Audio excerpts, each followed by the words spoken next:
اعوذ باللہ من الشیطان الرجیم بسم اللہ الرحمن الرحیم الذین قالوا لإخوانهم وقعدوا لو اطاعونا ما قتلوا قل فادرؤوا عن انفسکم الموت ان کنتم صادقین ولا تحسبن الذین قتلوا فی سبیل اللہ امواتا بل احیاء عند ربهم یرزقون فرحین بما آتاهم اللہ من فضلہ ویستبشرون بالذین لم یلحقوا بهم من خلفهم الا خوف علیہم ولا هم یحزنون یستبشرون بنعمت من اللہ وفضل وان اللہ لا یضیع اجر المؤمنین صدق اللہ العظیم۔ الذین، وہ لوگ، یہاں وہ لوگوں سے مراد وہ لوگ ہیں، افراد سے مراد وہ افراد ہیں جو کفر کے قریب ہیں۔ قالوا لاخوانہم، جنہوں نے اپنے بھائیوں کے بارے میں کہا، وقعدوا، اور وہ خود جہاد سے بیٹھے رہے، جہاد میں نہیں گئے، لو اطاعونا، اگر وہ ہماری بات مان لیتے، ما قتلوا، تو نہ قتل کیے جاتے۔ قل فادرؤوا، آپ کہہ دیجئے کہ تم ٹال دو، ان انفسکم الموت، اپنی جانوں سے موت کو، ان کنتم صادقین، اگر تم سچے ہو۔ ولا تحسبن الذین، اور ہرگز نہ خیال کرنا ان لوگوں کے بارے میں، قتلوا فی سبیل اللہ امواتا، جو اللہ کے راستے میں شہید کر دیے گئے، انہیں مردہ نہ خیال کرنا، بل احیاء عند ربہم، بلکہ وہ زندہ ہیں اپنے رب کے ہاں، یرزقون، اور ان کو رزق بھی دیا جاتا ہے۔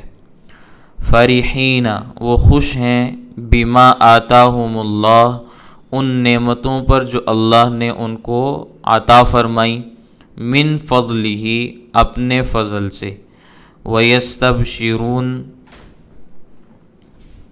اور وہ خوشی مناتے ہیں، بالذین، ان لوگوں کے بارے میں، لم یلحقوا بہم، جو ابھی تک ان سے نہیں ملے، من خلفہم، ان کے بعد والوں میں سے، اللہ خوف علیہم، اللہ خوف علیہم، کہ نہ ان پر کوئی خوف ہوگا، ولا هم یحزنون، اور نہ ہی وہ غمگین ہوں گے۔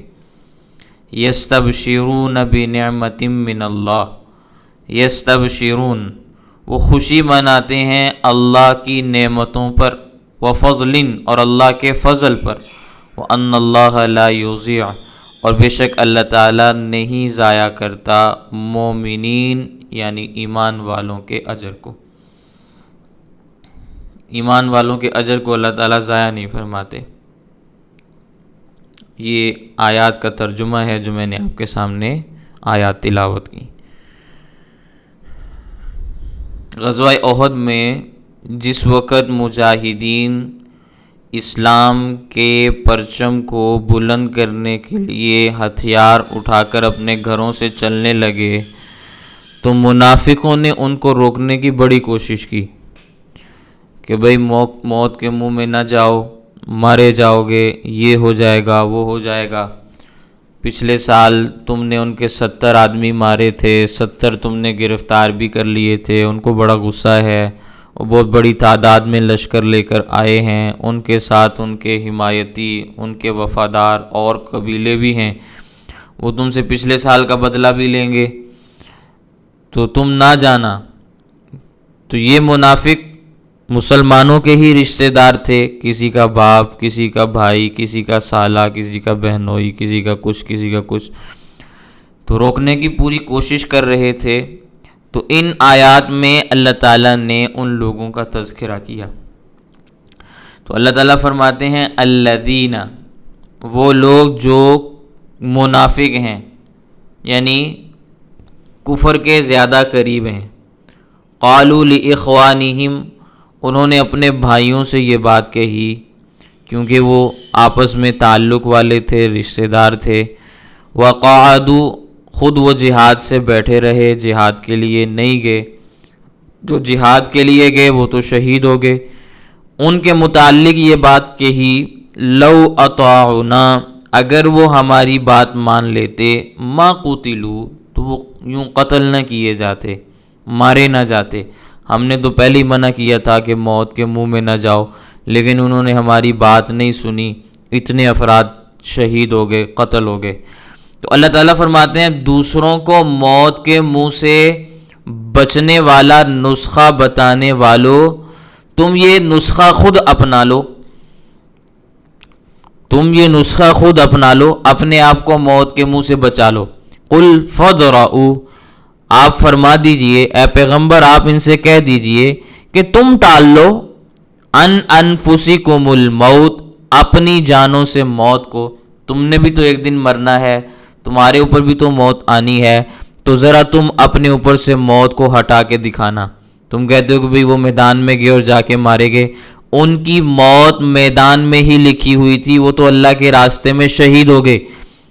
تم میدان میں نہ جا کر منافق ثابت ہو کر گھروں کے اندر بیٹھے ہوئے ہو، کیا ان گھروں کے اندر تمہیں موت نہیں آنی؟ اگر موت آنی ہے اور تمہیں پتہ ہے کہ آنی ہے تو ذرا اس موت سے مقابلہ کر کے دکھانا۔ کوئی آدمی بھی موت سے نہیں بچ سکتا۔ تو اللہ تعالیٰ فرماتے ہیں اینما تکونوا، جہاں کہیں بھی تم ہوگے، جہاں کہیں بھی تم ہوگے، یدرککم الموت، موت تمہیں آ کے پکڑ لے گی۔ وَلَوْ كُنْتُمْ فِي بُرُوجٍ مُشَيَّدَةٍ، اگر تم اپنے آپ کو مضبوط قلعوں کے اندر بھی بند کر لو، جس میں کوئی روشن دان نہ ہو، کوئی کھڑکی نہ ہو، کوئی دروازہ نہ ہو، سوئی کے داخل ہونے کا بھی سوراخ نہ ہو کہ وہاں سے سوئی بھی آپ گزار سکیں، اتنا بھی سوراخ آپ نہ رکھیں، آپ یوں موت سے چھپ کر بیٹھ جائیں، اللہ تعالیٰ فرماتے ہیں ایسے مکان میں بھی تم نہیں چھپ سکتے، موت تمہیں وہاں بھی آ کے پکڑ لے گی، اور شاید وہاں جلدی موت آ جائے۔ وَلَوْ كُنْتُمْ فِي بُرُوجٍ مُشَيَّدَةٍ، ظاہری طور پر تم نے اپنے آپ کو کسی سے بچانے کے لیے بڑے مضبوط انتظامات کیے، لیکن وہی انتظامات تمہارے لیے موت واقع کرنے کا ذریعہ اور سبب بن گئے۔ ایک مکان کے اندر اپنے آپ کو بند کر لیں، سوئی کے گزرنے کی بھی وہاں پہ آپ سوراخ نہ چھوڑیں، کوئی روشن دان نہ بنائے تو دم گھٹنے سے ویسے ہی مر جائیں گے۔ تو بہرحال یہ اللہ تعالیٰ نے سمجھانے کی کوشش کی ہے کہ موت سے تم نہیں بچ سکتے، موت تمہیں وہاں بھی آ جانی ہے، کیونکہ فرشتوں کے لیے یہ پکی دیواریں ایسے ہی ہیں جیسے یہ پرندوں کے پر ہوتے ہیں، جس کو آپ ایسے پھونک مار کے اڑانا چاہیں تو ہوا میں اڑ جائیں۔ تو جس طرح پرندوں کے پر کسی بھی مصیبت سے، کسی بھی آندھی سے، کسی بھی طوفان سے اس پرندے کو نہیں بچا سکتے، وہ بیچارہ مارا جاتا ہے، تو اسی طرح یہ پکی دیواریں بھی فرشتوں کو آنے سے نہیں روک سکتی، فرشتے ان مکانوں میں بھی داخل ہو جاتے ہیں اور اللہ کے حکم سے روح قبض فرما لیتے ہیں۔ اب میں اس کی مثال عرض کر دیتا ہوں۔ دیکھیں، بچہ جان پڑنے کے بعد 5 مہینے ماں کے پیٹ کے اندر زندہ رہتا ہے نا، ظاہری طور پر نہ وہاں کوئی ہوا کی کراسنگ ہے، نہ خوراک ہے، اللہ تعالیٰ کی قدرت ہے، اللہ کا ایک نظام ہے کہ اللہ نے اس کو ماں کی انتڑیوں کے ساتھ پیٹ سے ملایا ہوا ہے، جوڑا ہوا ہے، خون کے ذریعے اس کو خوراک پہنچتی رہتی ہے، اندر نہ پیشاب نہ پخانہ، مگر بچہ پھر بھی پلتا رہتا ہے، ماں کے پیٹ میں نقل و حرکت بھی کرتا رہتا ہے۔ اللہ تعالیٰ نے ماں کے پیٹ میں یہ ساری کی ساری چیزیں انسان کے لیے تیار کر دیں، اور بہت سارے بچے ایسے ہیں، بلکہ اکثر ایسے ہیں جو اس ماں کے پیٹ سے ایک زندان ٹائپ جو چیز ہے، قید خانہ ہے، وہاں سے نکل آتے ہیں، زندہ ہوتے ہیں، رونے لگ جاتے ہیں، مسکرا رہے ہوتے ہیں، پیارا سا بچہ وجود پا لیتا ہے، اور کچھ ایسے بھی ہوتے ہیں جن کی وفات ہو جاتی ہے۔ تو اللہ تعالیٰ وہاں زندہ رکھنے پر، وہاں موت دینے پر قادر ہے نا۔ اب کوئی فرشتہ، ظاہر ہے جس فرشتے نے ماں کے اس پیٹ میں روح ڈالی، نکالی بھی اسی نے، بظاہر تو ہوا کی کراسنگ کا کوئی راستہ موجود نہیں، لیکن روح ڈالی بھی اور روح نکال بھی لی، بچہ فوت ہو گیا۔ تو فرشتے تو وہاں بھی پہنچ جاتے ہیں جہاں سوئی کے داخل ہونے جیسا بھی سوراخ نہیں ہوتا، تو وہاں سے بھی روح قبض کر لیتے ہیں۔ تو یہ بڑے بڑے قلعے اور یہ ان کی بلند و بالا دیواریں اور عجیب و غریب قسم کے ان کے برآمدے اور مختلف قسم کی چیزیں، یہ انسان کو موت سے نہیں بچا سکتی۔ فرشتوں سے کہاں چھپا جا سکتا ہے؟ موت کا ایک وقت مقرر ہے، جس آدمی نے جس جگہ پہ مرنا ہے، جہاں اس کی موت مقدر ہے، لکھی ہوئی ہے، وہ وہاں خود بخود پہنچ جاتا ہے، اور موت کی جگہ تک پہنچانے کے لیے اللہ تعالیٰ کو ضرورت بھی نہیں پڑتی کہ بھی اس کو بھگائیں وہاں سے، بھئی اس کے مرنے کا ٹائم ہو گیا جی، یہاں پہ بیٹھا ہوا ہے، بھگاؤ اس کو یہاں سے، ٹھیک ہے۔ اللہ تعالیٰ خود بخود کوئی بندوبست ایسا فرما دیتے ہیں، وہ بندہ اپنے موت کے وقت میں، موت والے سیکنڈ میں اپنی جگہ کے اوپر موجود ہوتا ہے۔ تو اللہ تعالیٰ کا ارشاد ہے خذوا حذرکم، قرآن کریم کے اندر سورۃ النساء کے اندر آگے آیات آپ کے سامنے آئیں گی کہ دشمن سے اپنے آپ کو بچانے کا جتنا انتظام تم کر سکتے ہو اتنا انتظام کر لو۔ اب اللہ تعالیٰ کا حکم ہے کہ اللہ کے بندے جب بیمار ہوتے ہیں ان کا علاج کرایا جائے، علاج نبی کریم صلی اللہ علیہ وسلم کا حکم ہے، ان کے حکم کی تعمیل کرتے ہوئے علاج کروایا جاتا ہے، اس پر اجر اور ثواب بھی ملتا ہے، یہ بات الگ ہے۔ باقی علاج سے انسان کی موت ٹل جائے یہ ممکن نہیں۔ کوئی یہ سمجھتا ہے کہ میں قابل سے قابل ڈاکٹر کے پاس بھی چلا گیا تو زندگی میری کوئی 2-4 دن بڑھ جائے گی، کسی بہترین قسم کے حکیم کے پاس چلا گیا تو کوئی دن میرے بڑھ جائیں گے، کوئی سال آگے چلے جائیں گے، قیمتی سے قیمتی دوا کھانے سے یا اعلیٰ سے اعلیٰ قسم کا ٹیکہ لگوانے سے کوئی سانس بڑھ جائے گا، ہرگز ایسا نہیں ہو سکتا۔ موت کا جو وقت لکھا ہے وہ اس سیکنڈ میں آ کر رہتی ہے، 1 سیکنڈ بھی آگے اور 1 سیکنڈ بھی پیچھے نہیں ہوتی۔ عالم اسباب میں اسباب کو کام میں لانا یہ اللہ تعالیٰ کا حکم سمجھ کر ایک مسلمان یہ سارے کام کرتا ہے۔ نبی کریم صلی اللہ علیہ وسلم جب آرام فرماتے تھے تو نبی کریم صلی اللہ علیہ وسلم کے صحابہ باقاعدہ طور پر پہرا دیتے تھے اللہ کے نبی صلی اللہ علیہ وسلم کا، لیکن جب اللہ تعالیٰ نے حکم نازل فرمایا واللہ یعصمک من الناس، اے نبی اللہ آپ کو لوگوں سے بچائے گا، اس وقت حضرت سعد بن ابی وقاص رضی اللہ عنہ پہرا دے رہے تھے، نبی کریم صلی اللہ علیہ وسلم نے فرمایا سعد تم چلے جاؤ، کیونکہ اللہ تعالیٰ نے میری حفاظت کا اب خود ذمہ لے لیا ہے، اب اسباب کی بھی مجھے ضرورت نہیں۔ تو یہ اللہ کے نبی صلی اللہ علیہ وسلم کے احکامات ہیں، شریعت اسلامیہ کے احکامات ہیں، اس لیے موت سے کسی حالت میں بھی چھٹکارا ممکن نہیں۔ باقی ساری کی ساری چیزیں اسباب سے تعلق رکھتی ہیں، اسباب کو اختیار کرنا کوئی شریعت کے منافی نہیں ہے۔ تو منافقوں نے یہ کہا تھا کہ اگر ہماری بات آپ مان لیتے تو اتنے لوگ تو نہ مرتے، تو اللہ تعالیٰ نے اس کا جواب دے دیا کہ تم ان لوگوں کو کہتے ہو جو میدان میں شہید ہو گئے، ان کے بارے میں یہ کہتے کہ وہ مر گئے وہاں پہ، موت تو تمہیں آئے گی، مردہ تو تم ہوگے۔ اپنے آپ سے ذرا موت کو ہٹا کے دکھانا، موت کا مقابلہ کر کے دکھانا۔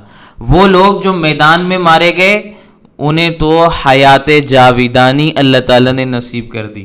وَلَا تَحْسَبَنَّ الَّذِينَ قُتِلُوا فِي سَبِيلِ اللَّهِ، تم ان کے بارے میں یہ خیال بھی نہ لانا کہ جو لوگ اللہ کے راستے میں قتل کر دیے گئے، شہید ہو گئے، اللہ کے راستے میں جن کو موت آ گئی کہ وہ مردہ ہیں، ان کو اموات کبھی بھی خیال نہ کرنا، بل احیاء، بلکہ وہ زندہ ہیں، عند ربہم یرزقون، اپنے رب کے ہاں ان کو رزق بھی ملتا ہے۔ یعنی جو لوگ دین کی سربلندی کے لیے شہید ہوئے، دین کو بلند کرنے کے لیے انہوں نے جان دے دی، ان کو مردہ مت سمجھنا، یہ نہ سمجھنا کہ وہ ختم ہو گئے، بلکہ وہ زندہ ہیں، ان کو ان کے رب کے ہاں رزق دیا جاتا ہے۔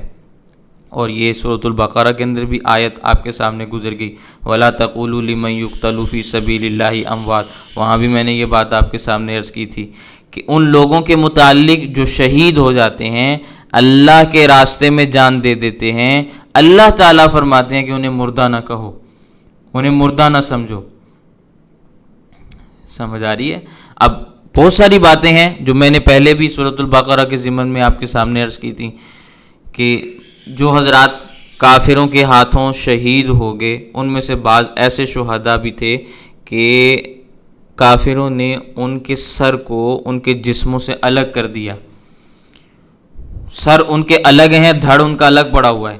اب اس حقیقت سے کوئی بھی شخص انکار نہیں کر سکتا، نہ شریعت انکار کرتی ہے، نہ کوئی عقل انکار کرتی ہے کہ اس کے بدن سے روح نکل جاتی ہے، شہید کے بدن سے روح نکل جاتی ہے، باقاعدہ طور پر اس کو دفن کیا جاتا ہے، اس کے مال میں وراثت جاری ہوتی ہے، یعنی اس کا مال اس کے شرعی وارثوں کے اندر تقسیم بھی ہوتا ہے۔ عدت کے بعد اس کی بیوی آگے پھر نکاح کر سکتی ہے، اس کی بیوی کے اوپر عدت بھی لازم ہوتی ہے۔ لیکن زندہ آدمی کا نہ مال وارثوں میں تقسیم ہوتا ہے، نہ اس کی بیوی آگے نکاح کر سکتی ہے۔ ایک آدمی کو سزائے موت ہو جاتی ہے، حکومت فیصلہ سناتی ہے کہ یہ زندہ جیل سے نہیں جا سکتا، اس کو مار کے جیل سے نکالنا ہے، وہ سزائے موت دیتے ہیں، پھانسی لگا دیتے ہیں اور کہتے ہیں کہ بھئی ہم نے اس کو آگے اگلے جہان منتقل کر دیا۔ اب ایک آدمی جب تک جیل کے اندر بند ہے، زندہ ہے، قید میں ہے، اگرچہ وہ نہ اپنی بیوی سے مل رہا ہے، نہ اپنی جائیداد کے اوپر اس کا کوئی کنٹرول ہے کہ وہ آگے کھیتی باڑی کرتا ہو یا اپنی زمینوں کا کوئی حساب کتاب، زندہ ہے لیکن اس کا کسی چیز سے تعلق نہیں۔ جب تک وہ زندہ ہے نہ اس کا مال وارثوں میں تقسیم ہوتا ہے، نہ اس کی بیوی آگے نکاح کر سکتی ہے، کر ابھی بھی کچھ نہیں سکتا، قید میں ہے۔ اور پھر ایک قید وہ ہے کہ جب روح انسان کے جسم سے نکل جاتی ہے، انسان عالم برزخ میں قید ہو جاتا ہے، اب اس کا مال بھی وارثوں میں تقسیم ہو رہا ہے، اس کی بیوی نکاح بھی کر رہی ہے، سمجھ آ رہی ہے؟ تو پہلا جو شخص ہے اگرچہ وہ قید میں ہے لیکن اس عالم میں موجود ہے۔ دوسرا وہ شخص جس کو آپ نے قتل کر دیا، شہید کر دیا، اللہ کے راستے میں اس نے جان دے دی، وہ زندہ تو ہے لیکن اس عالم میں نہیں ہے، عالم اس کا تبدیل ہو گیا۔ پہلے کے پاس اختیارات نہیں تھے، عالم یہی تھا، اس لیے اس کے اوپر احکامات نہیں آئے۔ دوسرے کا عالم بدل گیا، عالم بدل گیا، عالم کے بعد اب عالم برزخ میں ہے، زندہ ہے تو کہاں ہے؟ عالم برزخ میں زندہ ہے، یہاں تو اس کا جسم ہی حرکت نہیں کر رہا، اس کی سانس بھی نہیں چل رہی۔ اللہ تعالیٰ فرماتے ہیں ہم اس کو رزق بھی دیتے ہیں، یہ روٹی بھی نہیں کھا رہا، پانی بھی نہیں پی رہا، ٹھیک ہے ابھی شوارمے وارمے نہ کھائے، وہ تو بات کا مسئلہ ہے، کم از کم کھجور تو کھائے جو جنت کا پھل ہے، انجیر تو کھائے جو جنت کا پھل ہے، پانی تو پیے، شہد تو کھائے جو جنت کی خوراکیں ہیں، جو اللہ نے جن چیزوں کو پیدا کیا وہ تو کھائے، لیکن وہ بھی نہیں کھا رہا، ہمارے سامنے نہیں کھا رہا، اللہ تعالیٰ اپنی جناب سے اس کو رزق عنایت فرماتے ہیں۔ عالم کے بدل جانے سے یہ ساری چیزیں بدل جاتی ہیں۔ تو شہداء اور اللہ کے راستے میں جتنے بھی افراد شہید ہونے والے ہیں ان کا جہان بدلتا ہے، جہان بدل جانے سے ہم اس جہان کو کہتے ہیں عالم برزخ، عالم برزخ کہتے ہیں۔ اور عالم برزخ کی جو تعریف سب سے بہترین ہے وہ یہ ہے کہ موت سے لے کر حشر تک کا زمانہ ہو، موت سے لے کر حشر تک کا زمانہ ہو، اور علیین سے لے کر سجین تک کا مکان ہو۔ ان میں سے جو چیز بھی پائی گئی، کسی درجے میں بھی پائی گئی، وہ بندہ عالم برزخ میں ہے۔ یہ عالم برزخ کا معنی میں نے آپ کے سامنے عرض کیا، اور ایسا معنی ہے کہ اس معنی کو سمجھ جانے کے بعد پھر اس عالم کے متعلق کوئی اشکال ذہن میں نہیں آتا، کوئی اعتراض باقی نہیں رہتا، کوئی پھر آپ کے اوپر اعتراض نہیں کر سکتا وہ فرعون کی لاش کدھر ہے بھئی، وہ عالم دنیا میں ہے یا عالم برزخ میں، وہ فلاں کے ساتھ کیا معاملہ ہو رہا ہے، اسے عذاب ہو رہا ہے یا نہیں ہو رہا، وہ فلاں جی وہ تو فضا میں معلق ہو گیا، فلاں جی سمندر کی تہہ میں چلا گیا، اس کی قبر بنی کہ نہیں بنی۔ یہ سارے جتنے بھی اشکالات ہیں کیوں ہیں؟ عالم برزخ کا معنی ہی نہیں پتہ۔ عالم برزخ کا معنی سمجھ میں، عالم برزخ سے کیا مراد ہے؟ عالم قبر، اس جہان کے بعد جو اگلا جہان ہے۔ اب اس کی کیا تعریف ہے؟ اس کی تعریف یہ ہے کہ موت سے لے کر حشر تک کا زمانہ پایا جائے۔ اس آدمی پر موت آ گئی، شہید پر بھی موت آ گئی، روح اس کی پرواز کی تو یہ عالم برزخ میں چلا گیا۔ ایک آدمی ویسے ہی وفات پا گیا، وہ بھی عالم برزخ میں چلا گیا۔ عالم دونوں کا بدل گیا، عالم دونوں کا بدل گیا۔ اب دونوں کے ساتھ کیا معاملات ہیں؟ وہ پردے کے پیچھے کی باتیں ہیں، پردے کے پیچھے کیا ہو رہا ہے وہ نہیں سمجھ میں آتا، وہ نہیں پتہ چلتا۔ پردے کے پیچھے والا تو سمجھ جاتا ہے کہ سامنے کیا ہو رہا ہے، لیکن پردے کے اندر جو کچھ ہو رہا ہوتا ہے باہر والا نہیں اس کو سمجھ پاتا۔ قبر کے اندر کیا ہو رہا ہے ہمیں نہیں پتہ چلتا، قبر والے کو پتہ چل جاتا ہے کہ باہر کیا ہو رہا ہے۔ کیوں ہے یہ معاملہ؟ اس لیے کہ عالم برزخ ہے۔ عالم برزخ کو سمجھیں گے ساری چیزیں سمجھ میں آئیں گی، اس برزخ کا معنی نہیں آئے گا، اس کا لغوی معنی، اصطلاحی معنی، اس کی تعریف کبھی پڑھی نہیں ہوگی، سنی نہیں ہوگی، سمجھی نہیں ہوگی، تو سارے اشکالات ذہن میں پیدا ہوں گے کہ بھئی ایک مردہ کیسے آواز سنتا ہے، ایک مردہ کیسے کھاتا ہے، ایک مردہ کیسے اٹھ کے بیٹھتا ہے، کیسے فرشتوں کے سوالات کے جوابات دیتا ہے، کیسے وہ نمازیں پڑھتا ہے، کیسے وہ ہنسی خوشی زندگی گزارتا ہے، کیسے وہ زندہ ہے، نہیں سمجھ آتی بات۔ یہ سارے کے سارے معاملات کس سے تعلق رکھتے ہیں؟ عالم برزخ کو سمجھو، عالم برزخ سمجھ میں آئے گی، برزخ کی زندگی سمجھ میں آئے گی، ساری چیزیں سمجھ میں آ جائیں گی۔ عالم برزخ ہی نہیں سمجھ میں آئے کسی کو، اگلی ساری کی ساری چیزیں نہیں سمجھ آئیں گی۔ تو برزخ کا کیا معنی ہے؟ موت سے لے کر حشر تک کا زمانہ۔ حشر سے پہلے میدان محشر قائم ہونے سے پہلے جتنا بھی زمانہ گزرے گا، موت آنا ضروری ہے۔ موت کے آنے سے پہلے ہم اس عالم دنیا میں ہیں۔ موت آ گئی، عالم برزخ شروع ہو گیا۔ زمانے کے اعتبار سے برزخ کا زمانہ ہے۔ اب جب تک میدان محشر نہیں لگے گا، یہ برزخ میں ہے زمانے کے اعتبار سے۔ پھر علیین جو 7 آسمانوں کے اوپر ہے، جہاں نیک روحیں جاتی ہیں، اما پارے میں اس کا تذکرہ بھی ہے نا۔ علیین 7 آسمانوں سے اوپر نیک روحوں کا مقام ہے، نیک روحیں وہاں جاتی ہیں۔ جنت بھی آپ اس کو کہہ سکتے ہیں، اچھا ٹھکانہ بھی کہہ سکتے ہیں۔ وہاں سے لے کر سجین تک، سجین کہا ہے، جہنم بھی آپ اس کو کہہ سکتے ہیں، بد روحوں کا ٹھکانہ بھی آپ اس کو کہہ سکتے ہیں۔ اس کا بھی قرآن کریم کے اندر تذکرہ ہے۔ وہ کہاں ہے؟ 7 زمینوں کے نیچے، 7 آسمانوں سے کے اوپر سے لے کر 7 زمینوں کے نیچے تک، یہ پورے کا پورا مکان، یہ پورے کا پورا مکان، جس کا فرش بھی میں نے بتا دیا کہ سجین ہے، جس کا عرش بھی میں نے بتا دیا، اوپر والی چھت بھی بتا دی، وہ کیا ہے؟ علیین۔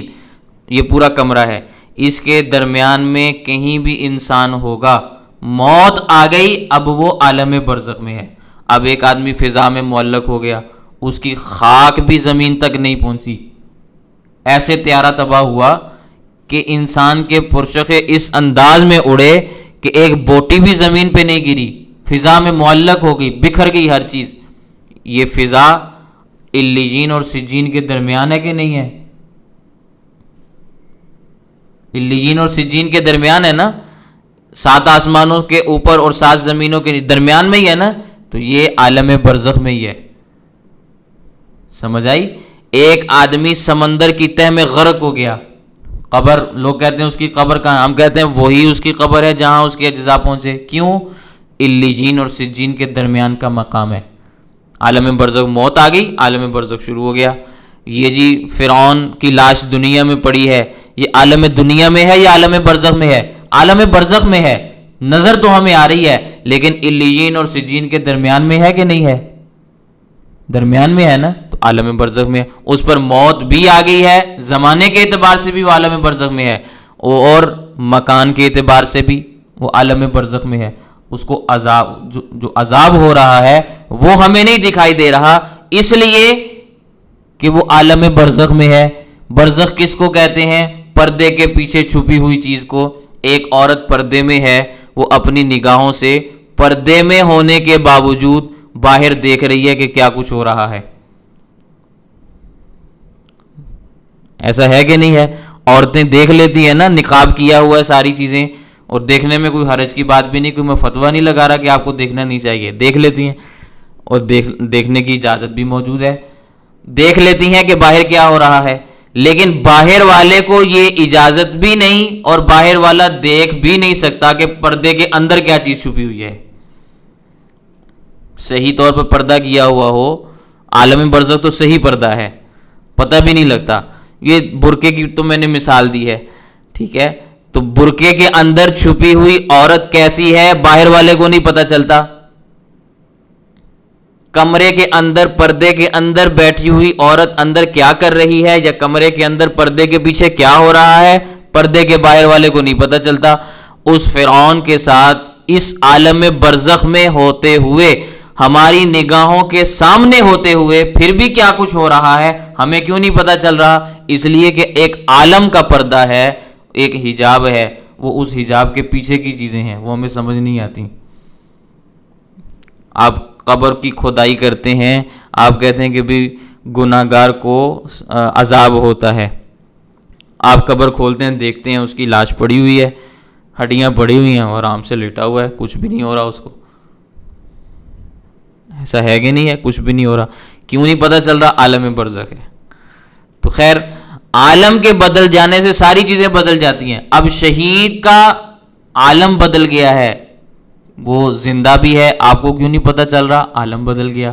وہ کھا رہا ہے، آپ کو کیوں نہیں پتہ چل رہا؟ عالم بدل گیا. ٹھیک ہے، وہ باتیں کر رہا ہے، اڑتا گھومتا پھر رہا ہے، آپ کو کیوں نہیں پتہ چل رہا؟ عالم بدل گیا. عالم نہ بدلتا پھر ساری چیزیں آپ کے سامنے ہوتی. عالم بدل گیا، عالم برزخ میں چلے گئے. اب عالم برزخ میں ہونے کے بعد وہ زندہ ہیں. قرآن کی نص قطعی اس کو واضح کر رہی ہے، لیکن سورۃ البقرہ میں اللہ تعالیٰ نے کیا فرمایا؟ تمہیں اس کا شعور نہیں ہے، تمہیں اس کا شعور نہیں ہے. شعور کی نفی کی ہے. تمہارا دماغ وہاں تک نہیں پہنچ سکتا، تمہارے دماغ میں یہ بات نہیں آ سکتی، تمہارا دماغ محدود ہے. شعور کا تعلق دماغ کے ساتھ ہے. وَلَٰكِن لَا تَشْعُرُونَ، تمہیں شعور نہیں آ سکتا. ہم نے تمہارے دماغ کے اندر یہ صلاحیت ہی پیدا نہیں کی کہ تمہارا دماغ وہاں تک پہنچ سکے. تو کیسے تمہیں پتہ چل جائے گا کہ بھی کیسے زندہ ہے، وہ کیسے زندگی گزار رہا ہے؟ پھر یہ تو شہید کی حیات کے بارے میں باتیں میں عرض کر رہا ہوں. انبیاء کی حیات تو اس سے بھی اعلیٰ ہے، انبیاء کی حیات تو اس سے بھی بلند و بالا ہے. کیوں؟ شہداء کو جو حیات ملی ہے کس کی وجہ سے ملی؟ انبیاء کی وجہ سے. شہداء کو جو مقامات ملے، جو مرتبے ملے، اس امت کا شہید اگر پروٹوکول کے ساتھ جنت میں جاتے تو کس کی وجہ سے جا رہا ہے؟ اگر وہ کلمہ لا الہ الا اللہ محمد رسول اللہ نہ پڑھتا ہوتا اس کو یہ پروٹوکول ملتا؟ نہیں مل سکتا نا. میدان جنگ میں وہ شہید ہو جاتا، جنگ کرتے ہوئے شہید ہو جاتا تو وہ مردہ سمجھا جاتا، کبھی بھی اس کو کوئی شہید نہ کہتا. شہید وہی ہوگا جو کلمے کے ساتھ اعلاء کلمت اللہ کے لیے، اللہ کے کلمے کو، اللہ کے دین کو بلند کرتے ہوئے میدان میں لڑتے لڑتے جان دے گیا. تو شہداء اور دوسرے مردوں کی زندگی وہ اگلے جہان کی زندگی ہے، اور یہ زندگی روح کے جسم کے ساتھ تعلق کی وجہ سے ہوتی ہے. اور اس پر متواتر احادیث موجود ہیں، امت کا اس پر اجماع موجود ہے کہ جنازہ پڑھنے کے بعد آدمی کو جب قبر میں رکھا جاتا ہے تو اس کی روح کو جسم میں لوٹا دیا جاتا ہے. مسند احمد میں حدیث پاک موجود ہے، تعاد روحہ فی جسدہ، اس کی روح کو اس کے جسم میں لوٹا دیا جاتا ہے. بڑی مشہور اور متواتر حدیث ہے. تو روح کے ساتھ جسم کا تعلق جب قائم ہو جاتا ہے، اس تعلق کی بنیاد پہ اس کو زندگی ملتی ہے، حیات ملتی ہے. بخاری کے اندر بھی روایت موجود ہے، مسلم میں بھی، ابو داؤد میں بھی. نبی کریم صلی اللہ علیہ وسلم نے ارشاد فرمایا، العبد اذا وضع فی قبرہ، بندے کو جب قبر میں رکھا جاتا ہے، وتولی وذهب اصحابہ، اس کے ساتھی جب اس کے پاس سے چلے جاتے ہیں، حتی انہ یسمع قران علیہم، وہ ان کے جانے جاتے ہوئے ان کی جوتیوں کی آواز کو سن رہا ہوتا ہے، کھٹکھٹاہٹ اس کو محسوس ہو رہی ہوتی ہے. آتاہ ملکان، اس کے پاس دو فرشتے آتے ہیں. آتاہ ملکان، اس کے پاس دو فرشتے آتے ہیں، اس کو اٹھا کے بٹھاتے ہیں، پھر اس سے اگلا معاملہ کرتے ہیں. تو مردہ دفن کے بعد قبر میں قبر سے واپس جانے والے لوگوں کی جوتیوں کی آہٹ اور آواز سنتا ہے. یہ بخاری کی روایت کہہ رہی ہے. بخاری کرنے والے بخاری کی اس روایت کو مانتے ہی نہیں.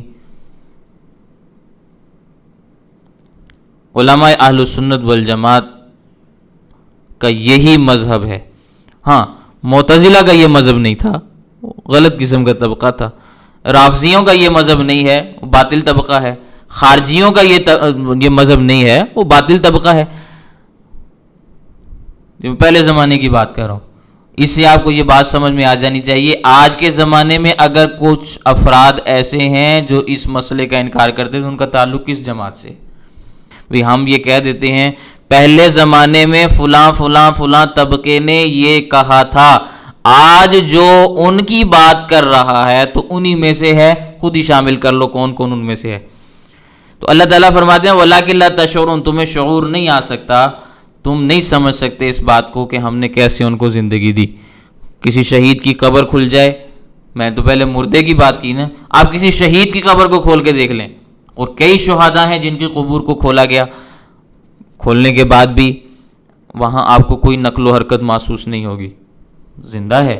قرآن کریم کہہ رہا ہے وہ زندہ ہے, لیکن اس کی یہ زندگی دنیا والی زندگی نہیں ہے کہ دنیا میں انسان زندہ رہنے کے لیے کچھ نہ کچھ حرکت جب تک نہ کرے لوگ اس کی زندگی کو قبول نہیں کرتے, لوگ نہیں سمجھتے. حرکت کرنا بند کر دے لوگ کہتے ہیں یہ زندگی سے گزر گیا. لیکن عالم برزخ کی زندگی ایسی ہے کہ وہ اگر ہلتی ہوئی محسوس نہ بھی ہو رہی ہو, نبض نہ بھی چل رہی ہو, پھر بھی زندہ ہے. کیوں؟ اللہ نے فرما دیا ایمان بالغیب لا رہے ہیں, پتہ چل جائے گا اگلے جہان میں جا کے کیسے زندگی ملتی ہے. تو فرشتے آتے ہیں, آگے کیا کہتے ہیں؟ من ربک, تمہارا رب کون ہے؟ جواب دینے والا مسلمان جواب دیتا ہے ربی اللہ, میرا رب اللہ ہے.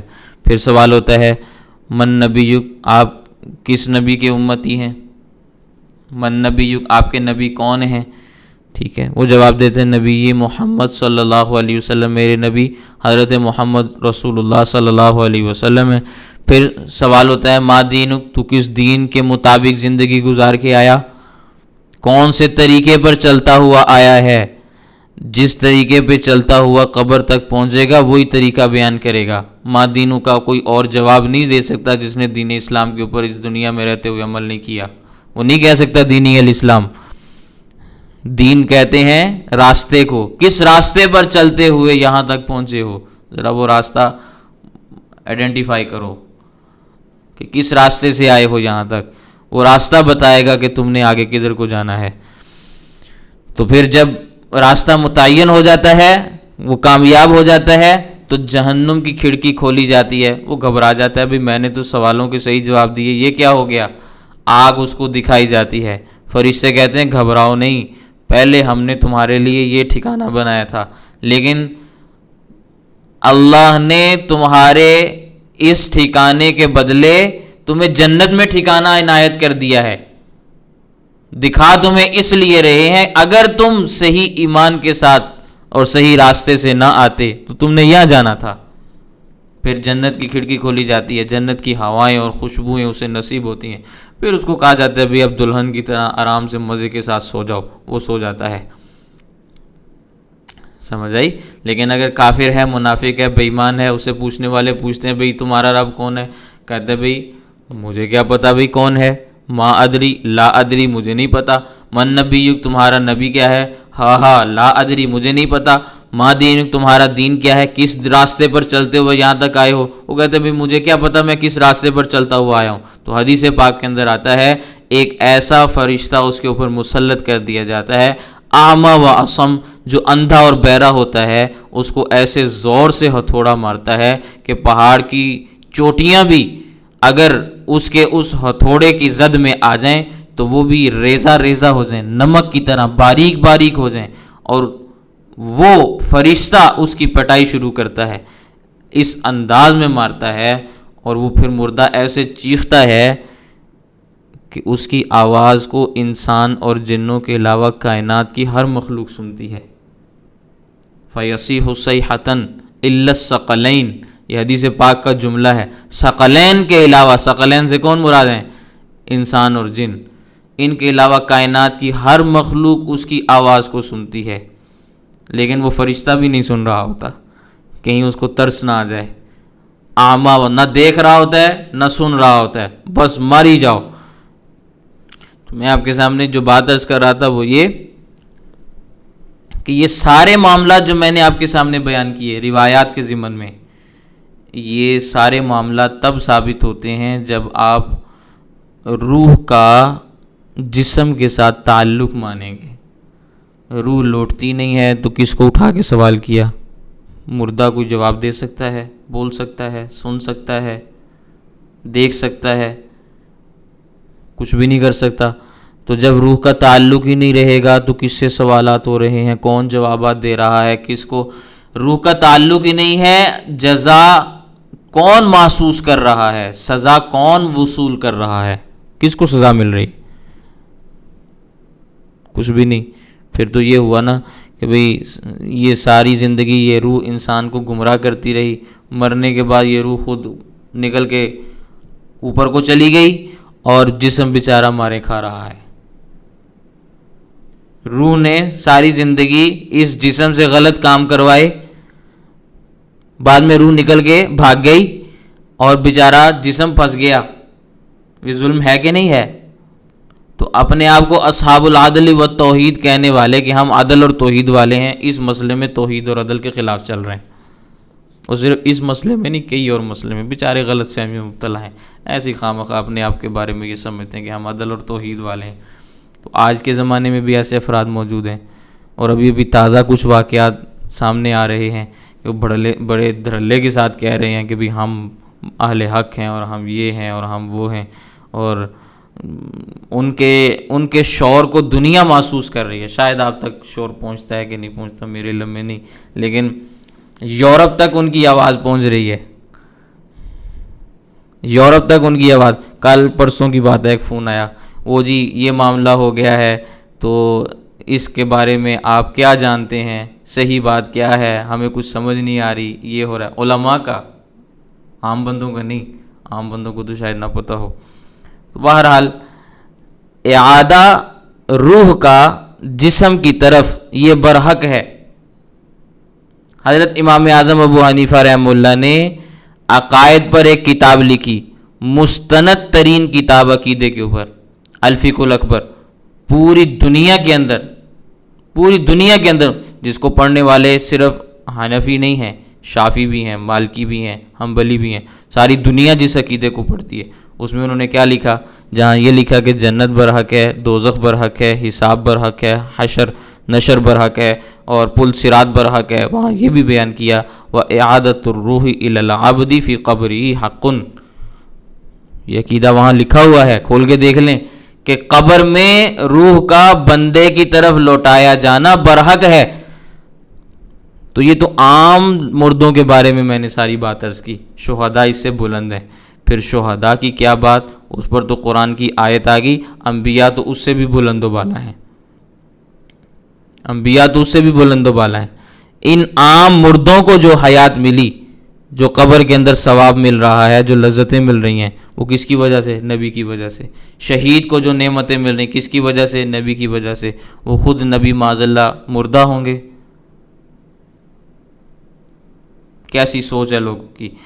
تو نبی کریم صلی اللہ علیہ وسلم کی اس کے متعلق حدیث پاک موجود ہے، الانبیاء احیاء فی قبورہم یصلون، انبیاء اپنی قبور میں زندہ ہیں اور نمازیں بھی پڑھتے ہیں، زندہ بھی ہیں، نمازیں بھی پڑھتے ہیں۔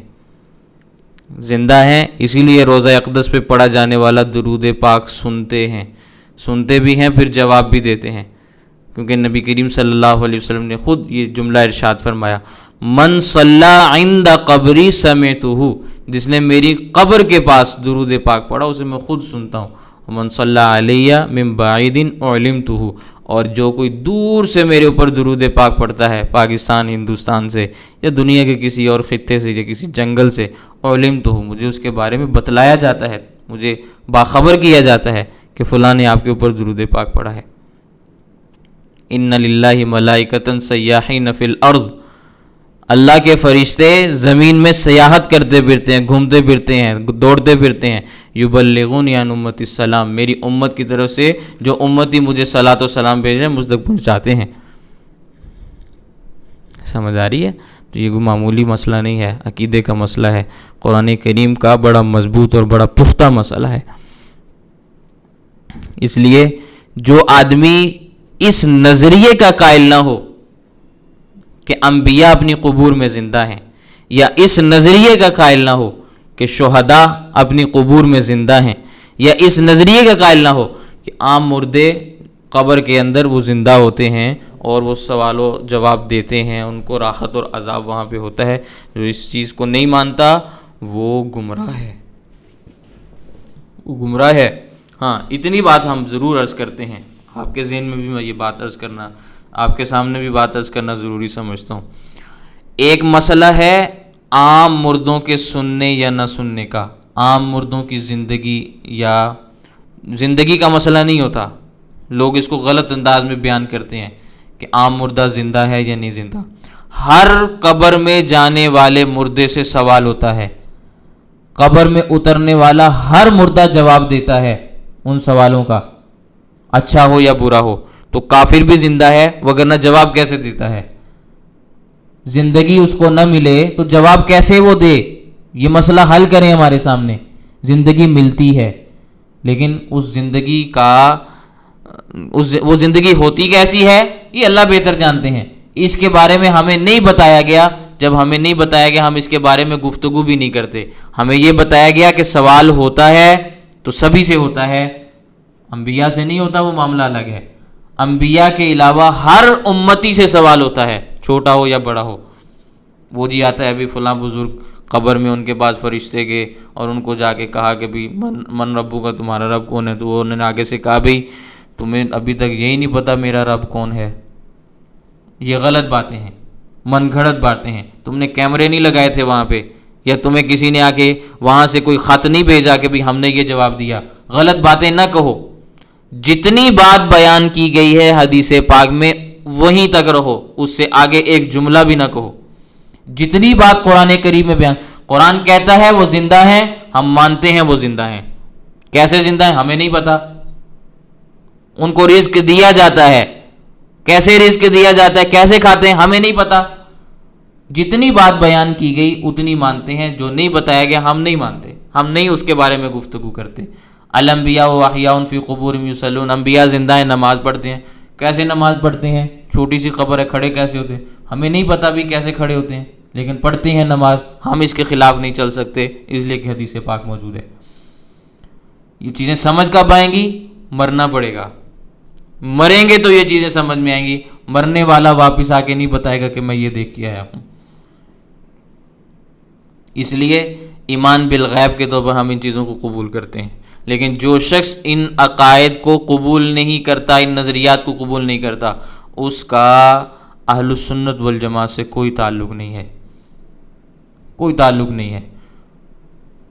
ان کے پیچھے نمازیں پڑھنا، ان کی تقریریں سننا، بیانات سننا، ان کی مجالس میں جانا، ان کے ساتھ رشتے ناطے کرنا، ان کے ساتھ سلام دعا رکھنا بالکل ناجائز اور حرام، باوجود اس کے کہ وہ خود کو مسلمان کہتے ہیں۔ مسلمان ہوتے ہوئے بھی بعض طبقات ایسے ہوتے ہیں جن سے دوری اختیار کی جاتی ہے۔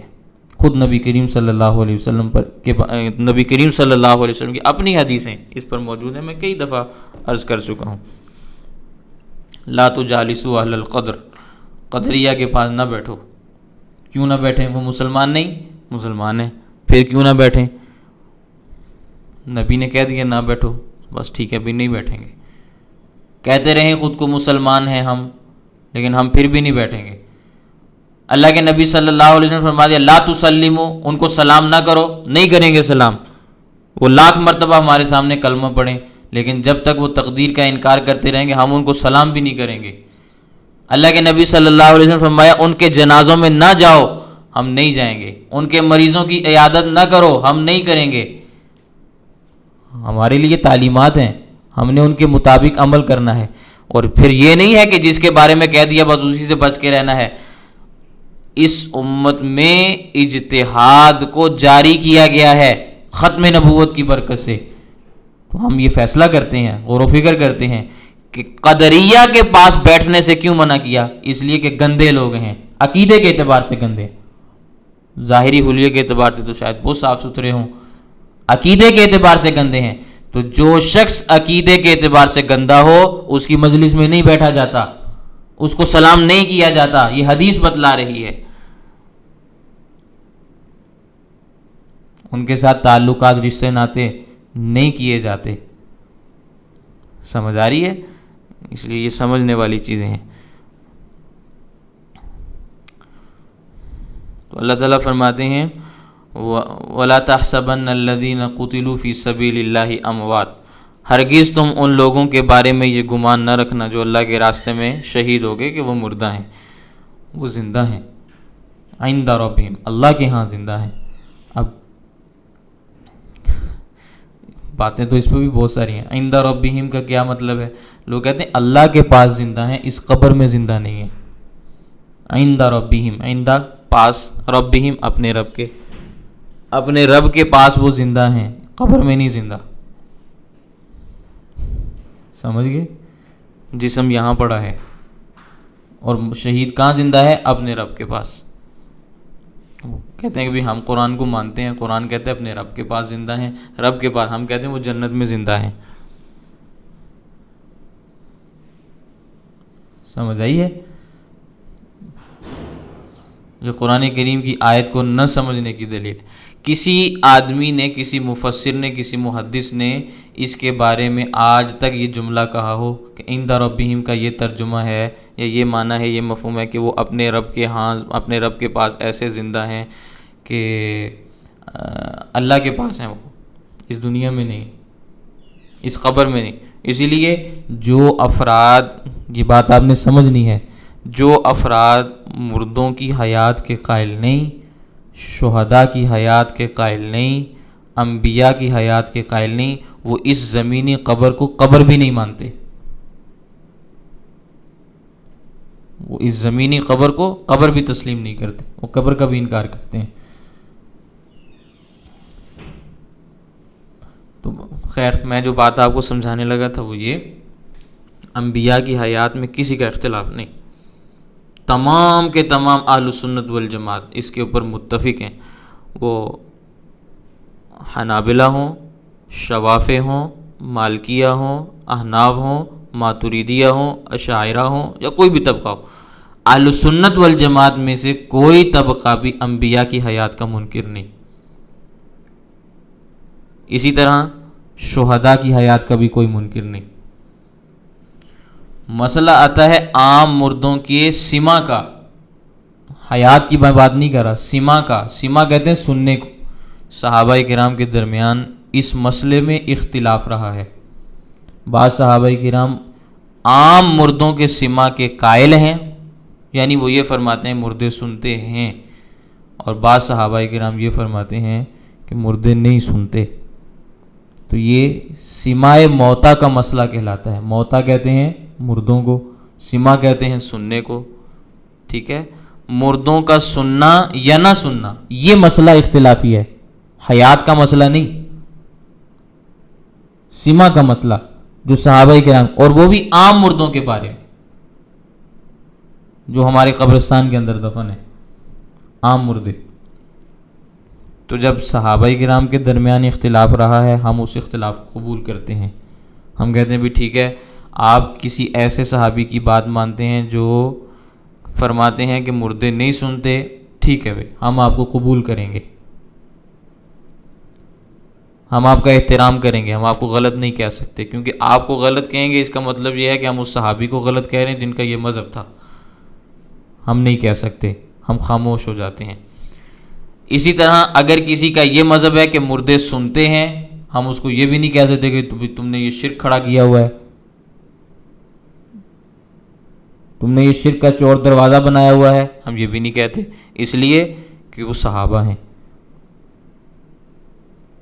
تو صحابہ کرام کے درمیان جس مسئلے میں اختلاف رہا، ہم اس اختلاف کو اب ختم نہیں کر سکتے، اس لیے اس میں آپ جس صحابی کی رائے کو بہتر سمجھیں اس کے اوپر عمل کر لیں، وہ نظریہ رکھ لیں، لیکن دوسرے نظریے والوں کو برا نہ کہیں. اگر دوسروں کو برا کہیں گے تو دوسری بھی تو صحابہ کی رائے ہے نا، تو آپ کہیں گے وہ بے ایمان ہیں، مشرک ہیں، یہ ہیں وہ ہیں، تو کس کے اوپر فتویٰ لگا جا کے؟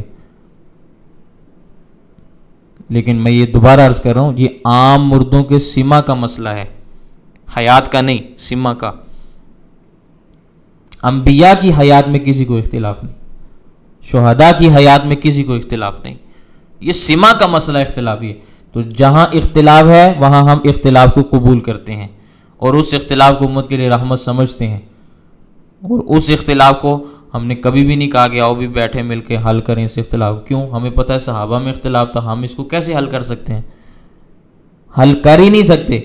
جو کام ہم کر ہی نہیں سکتے ہم اس پہ محنت بھی نہیں کرتے کہ آئیں بھی آ کے بیٹھیں، سر جوڑ کے بیٹھے بھی امت میں یہ مسئلہ کیسے نہیں ہونا، حل فائدہ ہی نہیں ہے کام کرنے کا. تو جب حل نہیں ہونا تو ایک دوسرے کے اوپر فتوے بھی نہیں لگاتے. ٹھیک ہے؟ یہ سمجھنے سے چیزیں تعلق رکھتی ہیں، اور یہ ایسی باتیں بھی نہیں ہے کہ آپ کہیں کہ ہمیں سمجھ ہی نہیں آئی آپ نے کیا چیزیں بیان کی. یہ عقیدے کے مسئلے ہیں، اور آپ کے معاشرے میں یہ ساری چیزیں چل رہی ہیں. ایسا بھی نہیں ہے کہ میں کسی غار کی بات کر رہا ہوں جہاں یہ چیزیں چلتی ہوں. سمجھ آ رہی ہے؟ آپ کے ہر بڑے شہر میں یہ مسئلہ ہے. لوگ نہیں سمجھیں گے ان باتوں کو تو گمراہ ہو جائیں گے. بعد میں یہ کہیں گے ہمیں تو کسی نے بتایا ہی نہیں. جب بتائیں تو پھر کہتے ہیں بھی اتنے مشکل مسئلے ہمیں بتانے کی کیا ضرورت ہے، ہمارا تو دماغ چھوٹا ہے. لوگ کسی حال میں بھی راضی نہیں. تو بہرحال اللہ اکبر. فرحین بما آتاہم اللہ من فضلہ، وہ خوش ہیں ان نعمتوں پر جو اللہ تعالیٰ نے انہیں عنایت کی، من فضلہ، اپنے فضل سے. وَيَسْتَبْشِرُونَ، اور وہ خوشی مناتے ہیں، بِالَّذِينَ لَمْ يَلْحَقُوا بِهِمْ، ان لوگوں کے بارے میں جو ابھی تک ان سے نہیں ملے، من خلفہم، ان کے پچھلے لوگوں میں سے. جو دنیا میں زندہ ہیں وہ تو شہید ہو گئے، آگے گزر گئے. یہ پیچھے بھی کچھ افراد ہیں جو ان کے ساتھ میدان میں کھڑے تھے لیکن ان کو شہادت نہیں ملی، وہ غازی بن کے واپس چلے گئے. تو ان کے بارے میں بھی وہ یہ کہتے ہیں بھی ہم چونکہ بڑی اچھی جگہ پر پہنچ گئے ہیں نا، تو وہ جو ہمارے ساتھ لوگ کھڑے تھے نا، ہم اللہ سے مانگتے ہیں اللہ انہیں بھی شہید بنا دے، اللہ انہیں بھی شہید کر دے، وہ بھی ہمارے درجوں پہ آ جائیں. اللہ خوف علیہم، نہ ان پر کوئی خوف ہوتا ہے، ولا ہم یحزنون، وہ غمگین ہوتے ہیں. دنیا میں پیچھے ہم کیا کر کے آئے، کوئی غم نہیں. مر جائیں گے کوئی خوف نہیں. آئندہ کسی چیز کا خطرہ ہو اس کو خوف کہتے ہیں. جنت میں کوئی خطرہ نہیں. پچھلی کسی چیز کے ضائع ہو جانے پر افسوس ہوتا ہے، جس کو حزن کہا جاتا ہے، وہ بھی نہیں ہوگا کہ ہم کیا کرتے رہے بہت اچھا کام کر کے. تبھی تو آج ان درجات کے اوپر ہے نا. یستبشرون، خوشی مناتے ہیں، بنعمت من اللہ، اللہ کی نعمت کے ساتھ، وفضل، اور اللہ کے فضل کو، وان اللہ لا یضیع اجر المؤمنین، اور اللہ تعالیٰ ایمان والوں کے اجر کو ضائع نہیں فرماتے. تو یہ چند ایک باتیں تھیں جو آپ کے سامنے عرض کر دیں. اللہ تعالیٰ ہمیں بات سمجھنے کی توفیق عنایت فرمائے. کسی کا کوئی سوال ہے تو بتا دیں.